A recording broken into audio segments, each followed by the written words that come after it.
reka nongere ngusuhuze wowe ukurikiye umurage w'icyizere aho uherereye hose, haba hirya no hino ku isi mu migabane yose igize isi, ndetse nongere nkubwire nti ngira nkugire unkunde ndushe. Ushobora byose naguha umugisha wowe wamaze gukora subscribe kuri iyi channel, kandi nongere mbwire nawe utarabikora ukaba ukurikiye iki kiganiro, ngusaba ngo rwose kora subscribe, ndetse kugira ngo bibe byiza dukomeze kugenda dusangira uburyohe n'ubwiza buri mu ruganiriro rw'umurage w'icyizere, ukore share, like na comment. Nagira ngo rero nongere mbifurize ikaze mu ruganiriro rw'umurage w'icyizere. Uyu munsi rero nabateguriye topic cyangwa icyo tuganiriraho, sije tuganiriraho iryoshye, nzi kuri bukore ku mutima wa buri wese, nzi ko buri wese yagira icyo abivugaho. Nk'uko nabivuze, ni ubuzima bwacu bwa buri munsi tugenda dusangira tuganira kugira ngo twimike ibyiza, ibibi tubyimure dufatanirije hamwe. Inama yawe irakenewe, igitekerezo cyawe ni itegeko kuri jyewe. Uyu munsi rero nihuse, topic yacu iragira iti: rimwe na rimwe hari igihe biba ngombwa ko ubivamo. Rimwe na rimwe hari igihe biba ngombwa ko urekura. Tuba mu buzima bwa buri munsi, ushobora kwibaza utese kubera iki noneho uyu munsi ari yo sije washatse ko tuganiraho.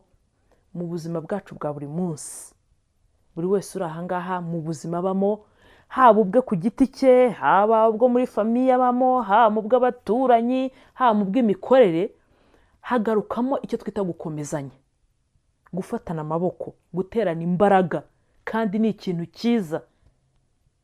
Maze mu ndimi z'amahanga bagakunda gukoresha ijambo rigira riti don't give up, never give up. Ibyo bintu dukunda kubikoresha. Ibyo bintu ni ibintu byiza cyane. Iyo umuntu aje akakubwira ko intege zacitse, akakubwira n'ukuri ko ibyo yari arimo byanze, akakubwira ko noneho abona ko isi mugwiriye, akakubwira ko noneho agiye down, arangiye, ukamukomeza ukamubwira uti don't give up, komeza ukore, komeza uhanyanyaze, shyiramo imbaraga. Biriya bintu biramukomeza. Ni ibintu byiza cyane, ni ijambo ryiza cyane umuntu wese yakwifuza kubwirwa mu gihe ageze aho bikomeye. Ni ijambo ryiza umuntu yakwifuza kubwira mugenzi we mu gihe abona ko ageze aho bikomeye. Ni ukuri iriya jambo rirubakitse, don't give up. Mbese wibivamo, wicika intege, komera. Ariko se nubwo iryo jambo ari ryiza,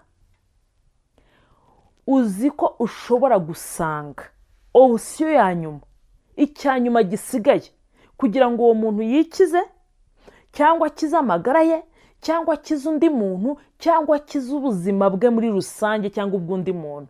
Uzi ko hari igihe usanga option yonyine isigaye ari uko arekura. Ibyo bintu waba ubizi? Wowe ukamukomeza, it's good, ni byiza cyane. Ukamukomeza nawe agakomera, ugakomeza agakomera. Ariko hakazagera igihe option ya nyuma isigaye yo kugira ngo yikize, yo kugira ngo yisove, yo kugira ngo ahubwo noneho afashe n'abandi, ari ukugira ngo arekure. Ushaka kwibaza utese gute se? Niba uvuze ko umuntu yakomeje undi akamubwira ati komera, don't give up, ugasanga abantu bari hamwe bafatanye urunana bati never give up, ni gute noneho uzanye ko hari igihe haba option ya nyuma yuko agomba kurekura? Nk'uko natangiye mbivuga, uko tubaho twese usanga hari amasitati tugiye dusangiye. Hari n'utarayajyamo ariko yifuza kuyajyamo, keretse wenda uwahamagawe mu bundi buryo. Ndavuga wenda kuba wabamariye, kuba washaka, kuba washakwa. Ubwo ni ubuzima bwacu bwa buri munsi. Tubana n'inshuti, tuba mu miryango, tubana n'imiryango itandukanye, tuba mu bucuruzi, tuba mu gushakisha ubuzima. Ibyo nibyo byubatse ubuzima bwacu bwa buri munsi. Muri ubwo buzima bwacu bwa buri munsi duhuriramo n'ibyiza, tugahuriramo n'ibibi. Sinzi niba naza kugenda mvuga ikintu ku kindi, ariko umuntu wese aho ari muri ubwo buzima mvuze bwenda kuba bune. ntekereza ko umuntu ajya kubujyamo yifuza ikintu cyiza, agambiriye ikintu cyiza. Iyo umuntu agiye gushaka akavuga ati ngiye kubaka umuryango wanjye, nanjye rwose ngira abanshibuka, Imana niduha umugisha, cyangwa nitwe mukakanaka, cyangwa nitwe umugabo wa kanaka, biba ari umugisha. Ni ibintu biryoha kuba waba ubaho ukaba ufite inshuti zitandukanye, ibijyanye na friendship, ukaba ufite inshuti mukorana, inshuti mwiganye, inshuti mubana ibihe byose muri kategori zigiye zitandukanye. Ni umugisha, ni ibintu biryoha. Kuba uri mu bucuruzi ukabona biragenda, ukunguka, ugatera imbere, ni ibintu biryoha. Kuba noneho uri mu muryango, tuvuge umuryango mubanye neza, harimo urukundo, ubona kuri uwo mugisha muri uwo muryango, abawe ari umugisha mu muryango, ni ibintu byiza cyane. Ariko se waba uzi ko nubwo ibyo bintu ari ibintu byiza, tunahuriramo n'ibibazo byinshi? Ugenda uzi ko uzahuramo n'ibyiza, aho ni ahantu twakwiye gukura ibyiza, ni ahantu mu by'ukuri twakwiye gukura umunezero, ariko ntabwo ariko bigenda. Uko tuba tubitekereza, uko ubyifuza, ntabwo twese ariko bitugendekera. Niyo mpamvu nagira nti uwo bitazakunda ukabona hari uwo bitakunze, uzamukomeze, ntuzamujajinge. Ndatangira rero nongera nkomeza ngira nti ibyo expectinga ko twabona muri ibyo bintu byose mvuze, hari igihe byanga pe, byanga, umuntu akagukomeza, nawe rwose ukikomeza, ukanagerageza. Rimwe na rimwe hari n'ubuzima tuba tubayemo, ugasanga nyine hari n'ukuntu umuco wacu, imyizerere rwose y'ubwayo niyo bitavuga, ariko ugomba gukomera. Mu by'ukuri ntabwo ari ikintu cyiza ko umuntu yatandukana n'undi, ni ukuri ntabwo ari ikintu cyiza kuba abantu batangira bakundanye, bagahera hasi, bakamenyana, bagakora iriya mihango yose ikurikizwa, bakagera ubwo babana, bakubaka umuryango, bagashyira hamwe, Imana ikabaha umugisha, bakabyara, niyo batabyara ukabona barakomeye. Ni ukuri biriya bintu biba ari ibintu byiza, ariko biratangaza bikanababaza iyo ugiye kubona ukabona ibyo watekerezaga ntabwo ari byo. Ubundi iyo abantu bagiye nko gukunda, rwenda narimpereye nihuse cyane nko ku bijyanye no gushinga urugo, iyo abantu bagiye kubana buri wese aba yumva azaba umugisha wundi. Abenshi usibye wenda kwa kundi abantu bashobora kuba ntawe ureba mu mutima wundi, ubu ngubu hari abantu bajya kubana kenshi ubu ngubu ugasanga buri wese hari icyo akeneye ku muntu, ugasanga ibibajyanye biratandukanye. Mbese icyo umuntu yifuza ku wundi biratandukanye. So umwe ni amafaranga, undi ni urukundo, undi ni iki n'iki, undi ni iki n'iki. Ariko iyo atari ibyo ngibyo bitandukanye, abantu babana mu rukundo ni ukuri bakagera ubwo bajya gushinga urugo, baba ari abantu bakundanye. Niyo mpamvu no mu buyobozi iyo bagiye mu murenge bababaza atari ko mwaje ku bushake bwanyu. Impamvu ubuyobozi bubaza kuriya kugira ngo bwumve mu by'ukuri muri responsable y'ibyo mugiye gukora. Iyo mugeze hara rero bikanga, umuntu akakubera undi wundi, akaguhindukana mu buryo buri negatifu. Imitima y'abantu ntingana, hari ubasha byaba byiza buri wese, kuko abantu nta muntu uri perfect. Abantu ntibavukana, mugiye kubana mutavukana, ntimwarerewe hamwe, ntimwarezwe mu buryo bumwe, no kugira ngo muhuze biba ari ibintu bigoye. Nta nubwo byakunda ko muhuza 100%. Ariko noneho mugende buri wese yihangana undi, ariko hari igihe byanga. Hari igihe byanga n'ukuri, umuntu rwose akaza akakubwira, ukamukomeza pe agakomera, akongera. Hari n'abantu bagenda ugasanga yagiye nko gushaka, abona n'ibyo bintu bibi kuri mugenzi we, ariko akumva azahinduka kubera rwa rukundo amufitiye, ariko guhinduka bikanga. Ntabwo ari aho ngaho mu makapozi gusa, hari igihe uba muri friendship ukabanamo n'abantu batandukanye, bwa buzima nakubwiye bw'urukundo rugiye rutandukanye, abo mukundana bitewe n'aho mwagiye muhurira, ariko ugasanga ufite za nshuti zo kugushora gusa, nawe ubwawe ukabyibonera, abandi bakabikubwira, ukabanza ukanabananira muri bwa buryo bw'uko ubakunda rwose, ukavuga ati abantu banjye, ariko wowe ubwawe ukazageraho ukabona uri gukomereka, ukabona bya bindi bakubwiye noneho uri kubyibonera, nta nubwo ari byo uri kubwirwa n'abantu. ukagera noneho ukumva ya nshuti yawe igeze aho kubera umutwaro, nawe ubwawe ukicara wasubiza ubwenge inyuma ugashaka nk'amatunda umusoromaho, ni ukuri ukayabura, ahubwo ugasanga ari wa muntu ugushora mu bintu bibi, wa muntu ugushora mu ngeso mbi, wa muntu ugushora mu bintu bitatekerejweho, wa muntu. Si ibyo gusa, ukajya mu bucuruzi ukagenda ugiye gushakisha, rimwe na rimwe rwose amafaranga ari ayo wenda yawe niba waragize umugisha, ariko yawe wavunikiye, wenda ushobora no kuba utarayavunikiye, wenda waravutse heza ariko nta mafaranga abaho ngira ngo yo guterera inyoni, ugasanga rimwe na rimwe wenda witabaje ibigo by'imari, ukagenda ukajya mu bucuruzi, ugacuruza ukajya ubona ko byanga pe, uko ucuruje ugahomba ukabona ko byanze, ayo washoye agashira, ukagenda ugafata ayandi, ukanyura mu bundi buryo ugafata ayandi, rimwe na rimwe ukanyura no uko ugenda uganiriza abantu muri ibyo bice byawe ugenda ubabaye, umuntu akajya gukomeza kuvuga ngo don't give up, never give up, komeza ukore, ukagenda ugasubirayo, ugakora, ukajya ubona biranga, ukagera ubwo wowe kubera ko ba bantu bari hirya no hino bakubwira ngo komera, ute nazabatetereza, ukajya ushakira amafaranga mu nzira zitari zo, ariko kugira ngo ukomeze ukore. Hakaza no mu buryo bujyanye n'imiryango, ukaba uvuka mu muryango cyangwa uri uwo mu muryango runaka, ariko ukajya ubona rwose uri ikibazo muri uwo muryango, ukabona umuryango urashaka kukuyoboza inkoni y'icyuma, ukabona umuryango ntuguha umwanya wo gutekereza, ukabona umuryango waricaye ubwawo no kukuvuna, ukagerageza gufasha umuryango, wenda niba ari wowe wabonye uburyo, ukagerageza guca hirya no hino ngo ubanezeze, ariko umuryango ntuwunezeze. Handi mu muryango bo ubwabo bicara bakakwicarira ari abavukanyi cyangwa ari n'abanyamuryango ba hafi, bakajya berekana ko ntacyo umaze, kandi wowe urirya ukimara, niba ari abo ugomba kwigisha urabigisha, ariko ukajya usanga bashaka kugukuraho ikintu nawe udafite.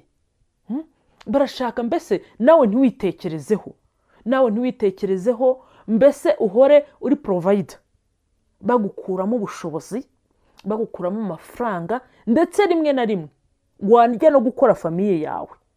Tuvuge niba uri umugabo, ukaba uri umusore, ukaba ufasha famiye, wajya nko gukora urugo rwawe ugasanga bibaye ikibazo, ugasanga muri famiye ntabwo bashaka ko ushaka, ntibashaka urugo rwawe. No ku bakobwa nuko nguko, umukobwa akaba bafasha, hari abakobwa bari responsable, hari abakobwa bafasha imiryango yabo pe, ukabona nkaho badafite papa, ukajya ubona neza abakobwa babaye ba papa, ukabona abahungu babaye ba papa, noneho ugasanga umuryango hari ukuntu wagufashe, noneho wajya wumva ko ugiye gushaka urugo rwawe, bagahita bumva ko bagiye kugutakaza, ugahita ubona ntibabyishimiye, rimwe na rimwe bakaba baguteranya na fiancé kugira ngo gusa ubwo bukwe bwe kuzaba, kugira ngo bo ubwabo bakomeze bakuvome. Ibyo bice byose nagiye mvuga bigenda byanga, ni byiza iyo umuntu afite umuntu ubimukomezamo, iyo afite umuntu umubwira ati komeza imbere, gira gutya, uwo muntu ugukomeza, ugufata amaboko akubwira ati komeza, don't give up, ni umuntu wawe, ntakeneye kukubona wasandaye, iyo tugiye cyane nko muri ibi ngibi bijyanye n'imiryango, hari ukuntu umuryango noneho ukubitamo na bya bindi byacu by'umuco, ukabona ariko harazamo n'akantu ko kwikunda, iyo ubabwira uti biranga, byanze, kanaka yanze guhinduka, noneho bimeze gutya, nari nzi ko bizagenda gutya, nararwaje pe, bo bagakomeza bakakubwira gutyo, don't give up, kugira ngo bahunge cya kimwaro cyo kuzumva ngo umwana wabo yashenye. Kandi kuko sometimes birumvikana, ntabwo ari ikintu cyiza, ntabwo ari ikintu wakwifuriza umuntu. Ugasanga abantu baragukomeza, ariko nabo bagira ngo bikomeze, akagukomeza kugira ngo nawe yisove, yirwaneho, umuntu we ye gucika intege, hatazagira abantu bamuvuga, hatazagira abantu bamubona yabaye gutyo na gutyo. Ni byiza cyane, ni byiza cyane gukomera. Ni ikintu umuntu wese yashishikariza undi. Ariko se inshuti zanjye, mwaba muzi neza ko hari igihe umuntu arwaza bikanga? Hari ingero nyinshi, hari ibintu buriya noneho twebwe mu muco wacu w'Abanyarwanda akenshi twigira utuntu two guceceka kugira ngo uzabone umuntu urekuye. Niyo ari umuntu urekuye akabasha kuvuga icyo twakwita byose, uretse ko ntawe ubura icyo yisigariza, akenshi uzasanga tumujajinga.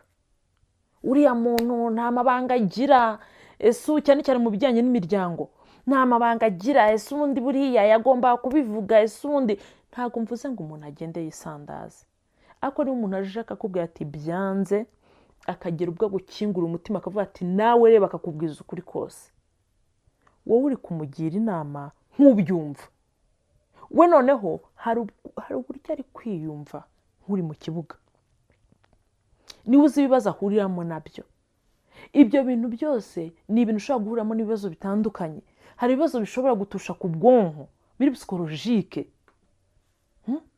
Hahandi umuntu ahura n'ibibazo akaguma kuri rya jambo komera, don't give up, agakomeza agahanyanyeza mpaka yituye hejuru, bimubanye byinshi, bibaye too much, bimurenze. Ukajya ubona noneho umuntu yarahindutse, abantu bakajya bamwibazaho abatabashije kubibwira. Ukajya ubona umuntu muzima aragenda yivugana, kandi ukabusi uyu muntu aracyari mutoya, nta kintu abuze, nta kintu na kimwe. Ariko ugasanga ubuzima arimo hari ubwo akubwira, wowe ukabwumva ukamukomeza, ni byiza, ariko we aba mu kibazo. Igikomere niwe uri kubana nacyo. Wa muntu w'imbere nkunda kuvuga niwe umubitse. Wowe nk'inshuti hari icyo uzamumarira, kuko nubona afite agahinda uzamubwira uti dutembere, nubona afite ikindi kibazo twicara ahantu dusangira agafanta umukonsore. Ariko wa muntu w'imbere, cya kibazo ahora akubwira, hari igihe babana nacyo cyaramwimatiyeho. Ni byiza kuba umuntu, turi mu isi, tugomba guhura n'ibibazo kandi tugakomera. Nta kuvuza induru mu kigeragezo, ariko hari ikigeragezo kiba karande, inshuti zanjye, kiba karande. Noneho umuntu akageraho ahubwo aba traumatize. Kwa kundi guhora bikubwira ukamukomeza, byamara kumurenga bibaye byinshi, akayigira ngo ntumwumva. Nuvuga ngo afite irindi jwi noneho riri kugenda rimwambura ubumuntu, rigenda rimwereka ko adashobotse, rigenda rimwereka ko abantu batamwumva, rigenda rimwereka ko mbese ku isi nta muntu n'umwe umwitayeho, nta n'icyo amaze ku isi. Ugasanga ahubwo noneho atangiye gutekereza ibintu bibi, kwidroga, ugasanga atangiye gufata amadroge, ugasanga atangiye kujya mu ngeso mbi kugira ngo yikonsore. Rimwe na rimwe ibyo bintu hari ababikora bihishe, akajya aca hirya akidroga, agaca hirya akagira imico mibi akora kugira ngo yikonsore, akanga kubyereka abantu kugira ngo batamuseka. Babandi bamubwiye don't give up, batabona ko yabaye down. Ugasanga akenshi tubereyeho abantu, hari igihe kigera ukaba ubereyeho abantu, ukavuga reka ne gukora ibi. Umucuti wanjye yarambwiye ngo reka nkomere, reka ko mwereke ko ataruhiye ubusa, reka nkomere.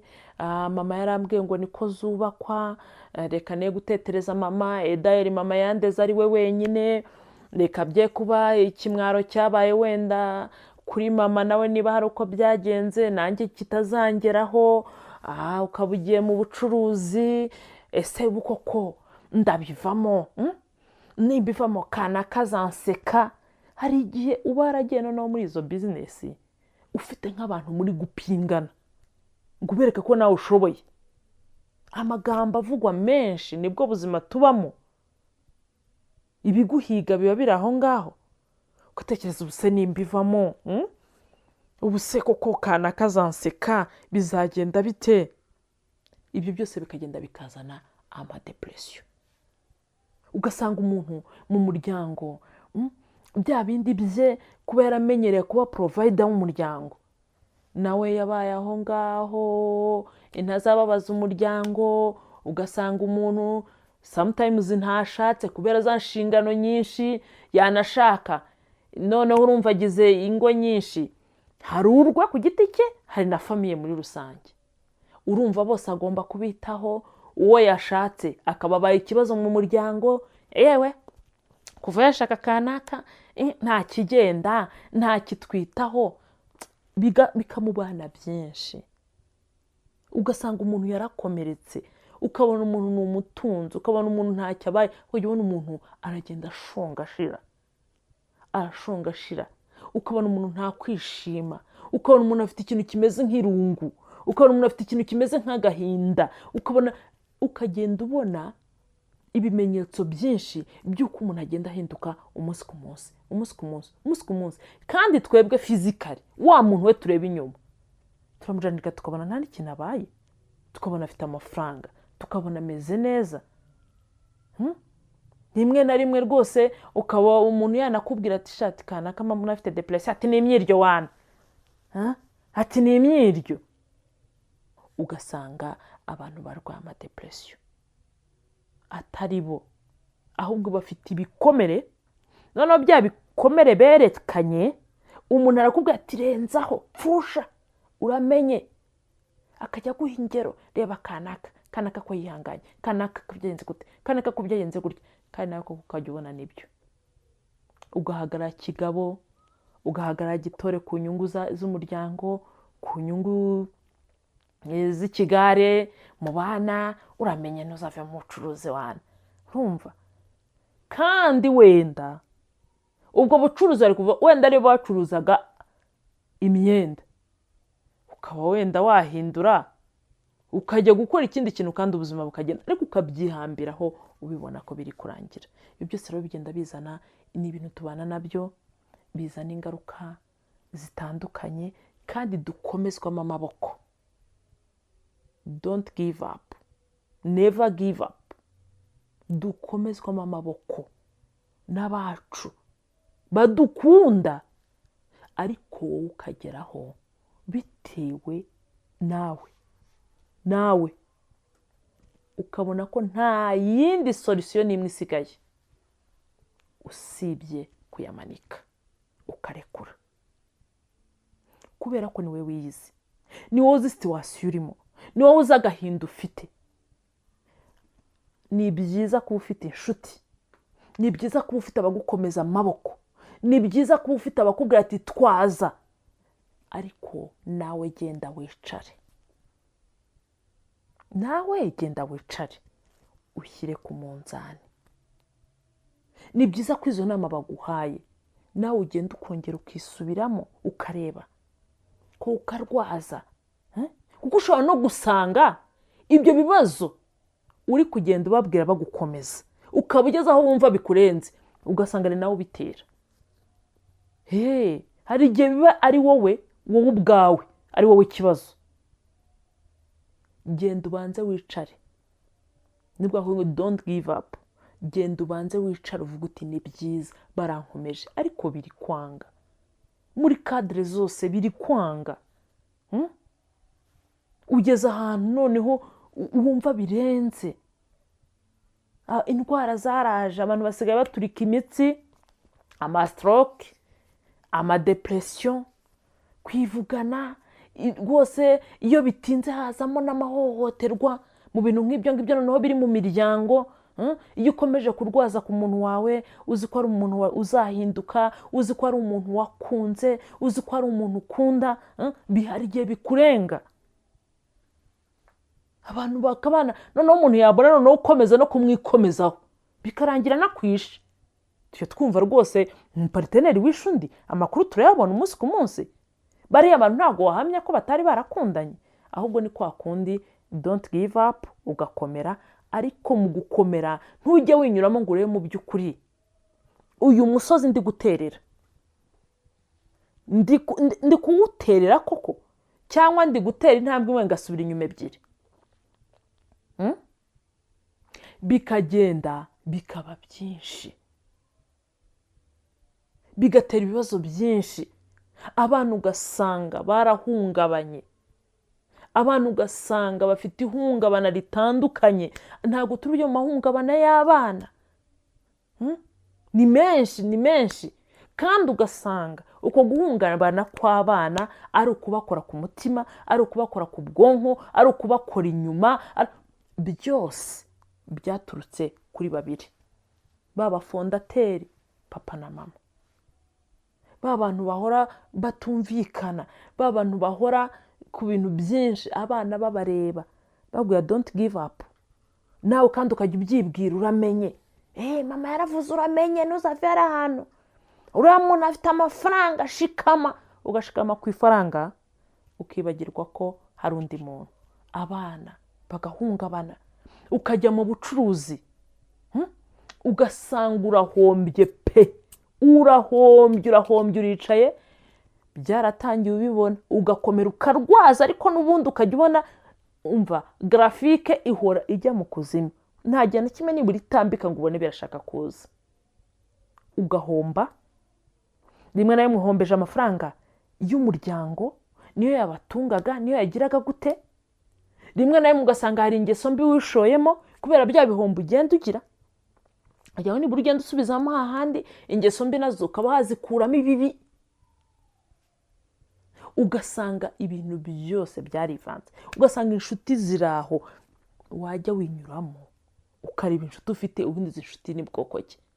Ugasanga ni inshuti muhurira mu bintu biri aho gusa, byaka biguruka, nta nama wamukuraho, nta kintu kizima, ntiyagusova mu gihe biri ngombwa, ahubwo we arashaka kukujongera, ajya gutera hejuru, nitwagiye twagarutse.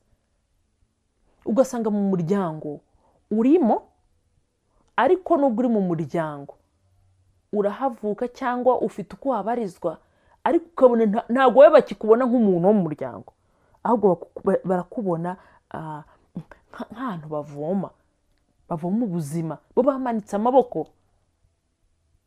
Ni ukuri ni byiza kudacika intege pe, ariko banza urebe niba kudacika intege bigezaho ubundi bigezaho bigira ingaruka kuri wowe, bigezaho bigira ingaruka ku bana nk'abafite imiryango, bigezaho bigira ingaruka ku bijyanye n'ubutunzi. Ni ukuri icunge, gisha inama, wowe ubwabanze wiyigeho, wumve niba atari wowe ikibazo, nurangiza ugisha inama ubona bazi kugira. Ntabwo abantu bose, nubwo tuba twirengagiza, mu nshuti tuba dufite, nzi ko ziri kategorike. Uba ufite inshuti wakwitabaza anytime, ufite inshuti wakongorera utuntu twose, ufite inshuti wahamagara mugiye kwiyandarika, ufite inshuti ziri kategorike. Reba rero ya nshuti koko ugenda ubwiza ukuri, yambaye bwaba umuntu, nayo ikugira inama. Genda, hari abandi bantu benshi, niba utangiye kugera igihe cyo kwivugana, amadepresiyo wumva atangiye guteramo, imyuka mibi itangiye kukubwira ko ntacyo umaze, yewe genda uniyahure. Hari abaterapisite, hari abantu bashinzwe indwara zo mu mutwe. Abo bantu bacu tuba tunabwira ngo don't give up, twanabafasha. Ni byiza, ni ukuri gukomera, ngenda bikunze, ariko igihe wabona ko ariyo solusiyo ya nyuma, warwaje, watekereje, manika amaboko aho kugira ngo upfiremo. Manika amaboko aho kugira ngo abandi bagukomokaho cyangwa bukomokaho cyangwa abari related bagira ikibazo. Rwose give up. Njye niko mbyumva, gusa ikiba kiza kurutaho ni ugukomera, ugakomera bikanakunda. Ariko nanone reba n'ubuzima kandi wihereho, hanyuma umenye icyo gukora. Rimwe na rimwe rero hari igihe biba ngombwa ko umuntu ayamanika. We wumvise iki kiganiro, hari uburyo ubyumva, hari uburyo wabikora, hari uburyo wabitekereza, hari hepfo muri komantere washyiramo igitekerezo cyawe. Nimunyemerere nongere mbashimire, mbibutsa gukora subscribe, share, comment na like. Ndabakunda cyane. Bye bye.